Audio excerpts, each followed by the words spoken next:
بونجور، معكم طهراوي عبير، بيولوجيست اي ريداكتريس ويب دي لابوغاتوار سالم. اليوم رانا متواجدين في مركز طبي تشخيصي النجاة اللي متواجد فيه النهج عبد الرحمن لالا المدنيه.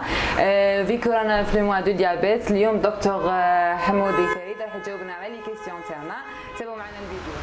Bonjour docteur Hamoudi. Alors premièrement نحب نشكرك على حسن الاستقبال. Premièrement, est-ce que vous pouvez nous présenter votre clinique en général et vos laboratoires d'analyse en particulier? Oui, Bismillah ar-Rahman ar-Rahim. Notre centre diagnostique a été inauguré au mois d'août 2017. Et les structures qui le composent, c'est la radiologie, le laboratoire pour les analyses médicales, la médecine générale et certaines spécialités. Pour la radiologie, on est équipé en scanner, en échographie, en Doppler, en mammographie, en radio panoramique et les radios standards. Pour le laboratoire, on fait toute la biologie. Toutes les spécialités de biologie, on les fait. Donc c'est un laboratoire de biologie clinique qui répond aux attentes des patients. Alors monsieur, quelles sont les activités biologiques qui sont disponibles au niveau de votre laboratoire d'analyse? Comme je vous l'ai dit, toutes les spécialités sont là, c'est-à-dire on fait de la biochimie, de l'hémobiologie, de l'hormonologie, de la microbiologie, de la parasitologie et de l'immunologie. Alors docteur, vu que nous sommes au mois du diabète, est-ce que vous pouvez nous informer sur les divers examens biologiques qui sont utilisés dans votre laboratoire pour le diagnostic et le suivi du diabète? Oui, comme vous savez, le diabète, c'est une maladie du siècle, pratiquement. Elle touche beaucoup de personnes. Avant, c'était une maladie de riches. Actuellement, c'est une maladie qui touche n'importe qui. C'est un défaut génétique, peut-être, ou un truc d'hérédité. En ce qui concerne notre laboratoire, quand le patient se présente, que ce soit le médecin qui l'envoie ou que ce soit lui qui veut tester s'il est diabétique ou non, on commence toujours par la glycémie à jeun. D'accord? Donc on fait la glycémie à jeun. À partir de la glycémie à jeun, si elle est normale, le sujet est normal, c'est-à-dire qu'elle ne dépasse pas, parce qu'il y a des normes, c'est entre 0,60 et 1,10 g. Donc quand ça ne dépasse pas 1,10 g, c'est-à-dire qu'on n'alarme pas le patient. D'accord, on lui dit que votre glycémie est normale. Maintenant, si vous présentez des signes du diabète, à ce moment-là, on lui propose de faire une glycémie postprandiale. Qu'est-ce que ça veut dire? Ça veut dire qu'il fait sa glycémie à jeun, ensuite il va manger et on lui refait sa glycémie 2 heures après. Et on a des chiffres pour lesquels qui doivent être respectés pour dire si cette personne est normale ou intolérante au glucose, c'est-à-dire le prédiabète, ou diabétique. D'accord. Ensuite, il y a ce qu'on appelle l'hyperglycémie provoquée par voie orale. On l'utilise aussi pour le diagnostic quand le patient dit qu'il a. Généralement, nos patients, on est en Algérie, mais généralement tout le monde a un glucomètre à la maison et qu'il se pique, il dit qu'il a 1,10 g, ou il a 1,20 g, etc. Donc pour faire la part des choses, pour clarifier la situation, on lui fait ce qu'on appelle une hyperglycémie provoquée par voie orale. C'est-à-dire voilà, pour confirmer s'il est diabétique ou non. Donc il vient, on lui fait sa glycémie à jeun et on lui donne du sucre dilué dans de l'eau à boire. On met 75 g de glucose avec 250 ml d'eau. Donc il le boit en 5-10 minutes. Ensuite, il reste dans la salle d'attente et on lui refait sa glycémie à 2 heures. Et on compare les résultats entre celui à jeun et celui après l'hyperglycémie provoquée par voie orale. C'est-à-dire chez un sujet normal, pour vous résumer la situation, chez un sujet normal, comme vous peut-être si vous êtes normal, si on fait votre glycémie à jeun et on trouve 0,90, il faut qu'après avoir ingéré le sucre, 2 heures après, il faut que votre glycémie revienne à l'état basal, c'est-à-dire à 0,90 ou un peu moins, un peu plus. D'accord? Pas trop. Maintenant, si votre glycémie dépasse ou elle est aux environs de 1,40, et là, votre corps, il veut dire quelque chose. Il veut dire qu'il est intolérant au glucose, c'est-à-dire qu'il ne supporte pas un excès de glucose. C'est ce qu'on appelle généralement le prédiabète. Donc la personne, elle est censée développer un diabète dans quelques mois, peut-être quelques années, je ne sais pas. Et si ça dépasse les 2 grammes, c'est sûr qu'elle est diabétique. D'accord. Maintenant, on a autre chose. Ça, on a parlé de la glycémie à jeun, la glycémie postprandiale, l'hyperglycémie provoquée par voie orale, et on a aussi l'hémoglobine glyquée.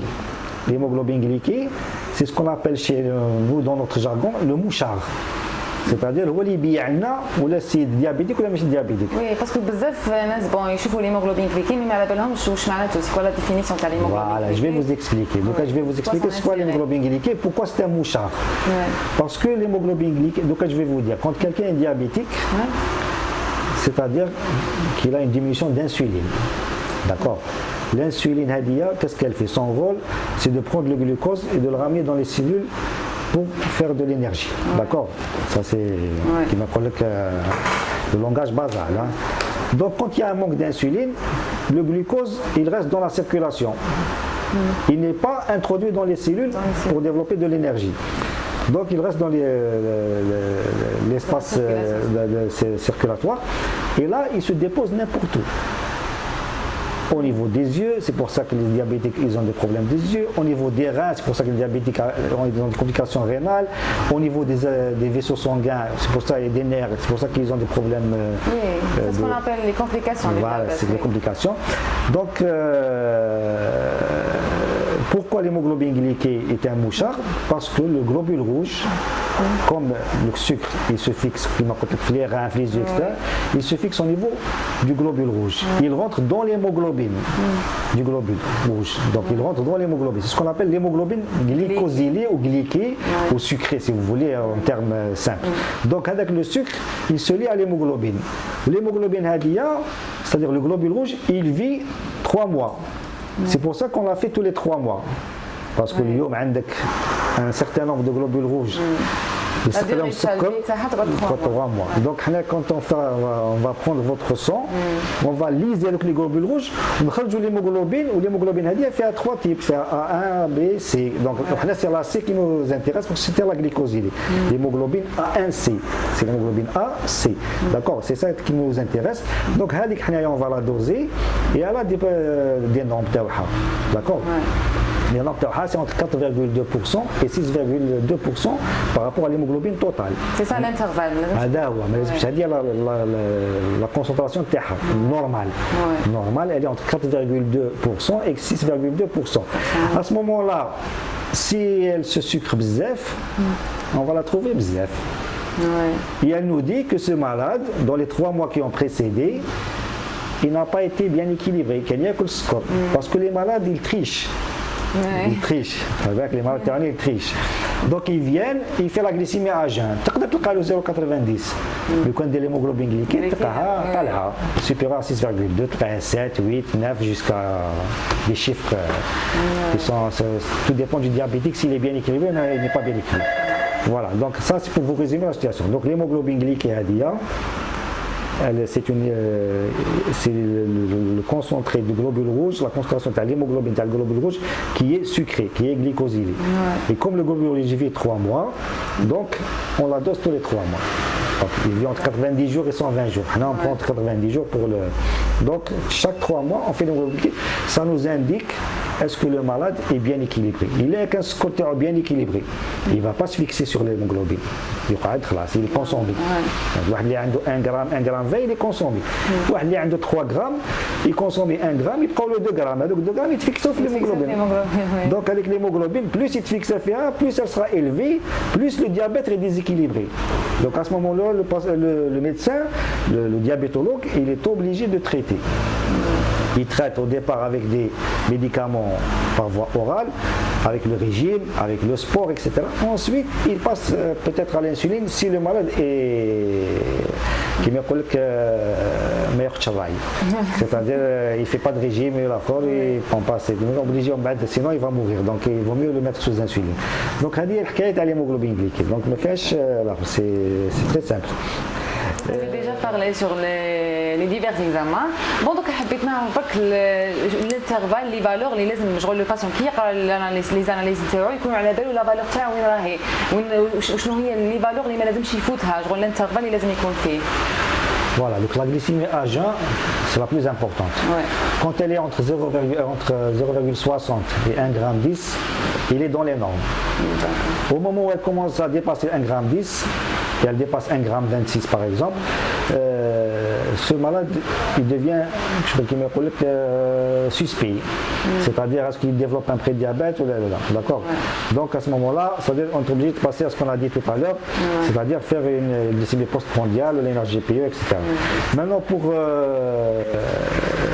la GPO, si on fait la GPO, les normes sont que à jeun, comme on a dit, entre 0,60 et 1,10 g, après 2 heures, il faut que ça revienne à l'état basal pour un sujet normal, c'est-à-dire que ça revient entre 0,60 et 1,10 g pour un sujet normal.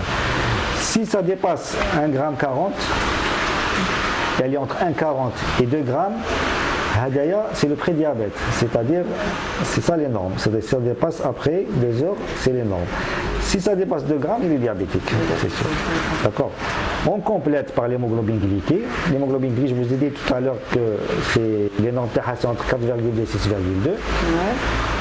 C'est-à-dire pour les sujets qu'on connaît qui sont diabétiques, pour être bien équilibré, c'est-à-dire il faut qu'il soit inférieur à 7%. D'accord. On tolère jusqu'à 7%, pour dire qu'il est bien équilibré. À partir de 7%, entre 7 et 9%, ça dépend du traitement qu'il prend, parce que dans le diabète, je ne sais pas si vous avez vu déjà des diabétologues, vous avez parlé de diabétologues, ils vous diront au départ, ils commencent avec un seul médicament, ensuite une bithérapie, peut-être une trithérapie, pour enfin arriver à l'insuline. D'accord. Donc, tout dépend de l'hémoglobine glyquée. C'est elle qui fait le suivi du patient. Donc, il faut qu'elle soit entre 4,2 et 6,2. Donc, ado malénon. Très bien. Docteur, concernant le diabète gestationnel, comment vous le diagnostiquez chez la femme enceinte? Alors, le diabète gestationnel, ce n'est pas nous qui faisons le diagnostic, c'est les gynécologues.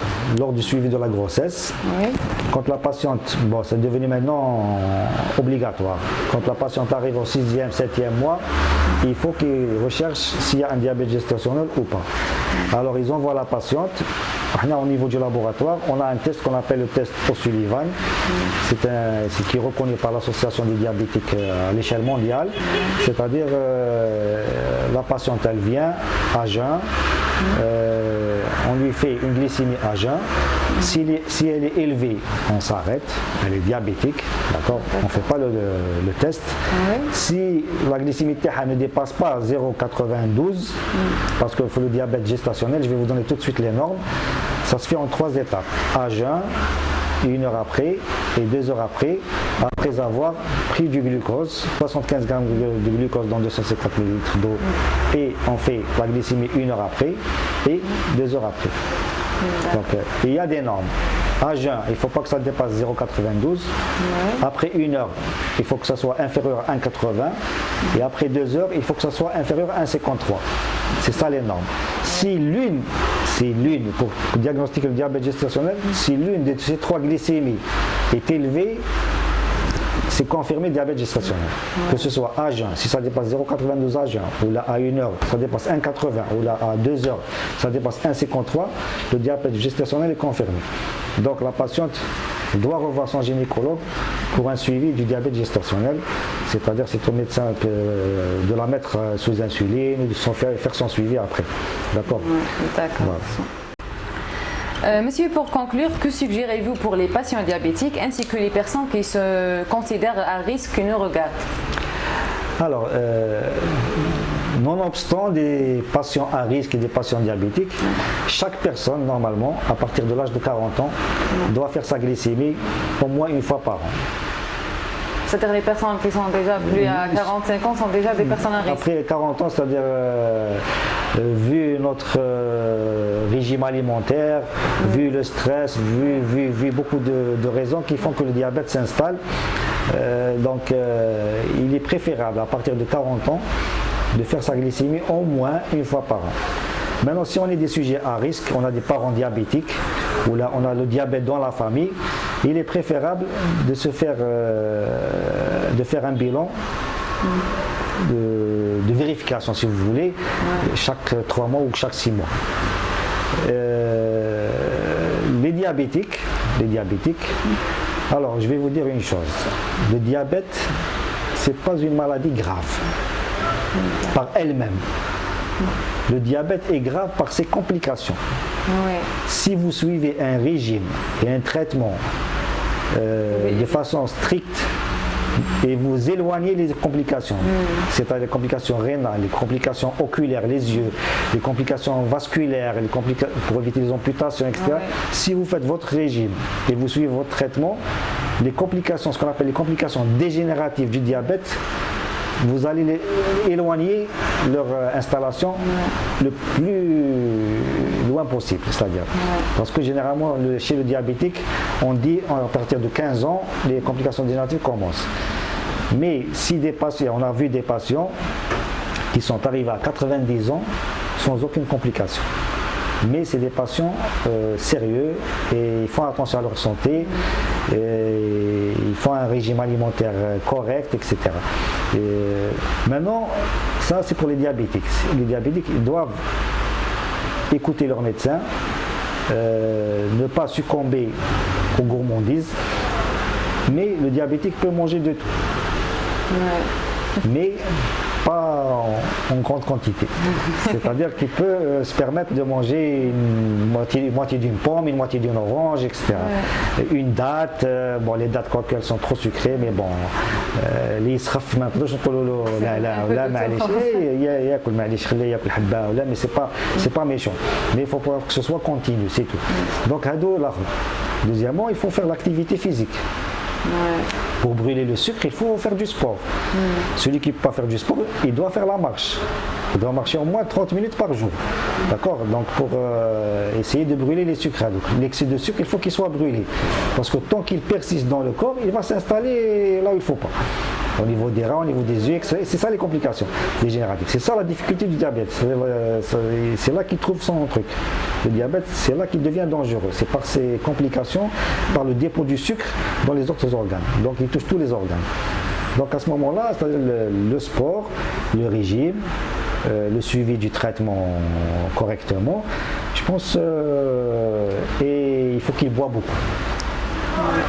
Je crois qu'il urine beaucoup le diabétique, mais plus on boit, plus on élimine. D'accord? Donc je pense si un diabétique suit ses conseils, je pense que les complications tarderont à s'installer. Voilà. Très bien. Monsieur pour vos réponses. نشكرك على المعلومات القيمة اللي عطيتها لنا. جو بونس كو راح تفيدنا وتفيد كامل المشاهدين اللي يشاهدوا فينا. الوغ نشكركم على حسن المتابعة والإصغاء. نلتقي في فيديو آخر إن شاء الله. شكرا.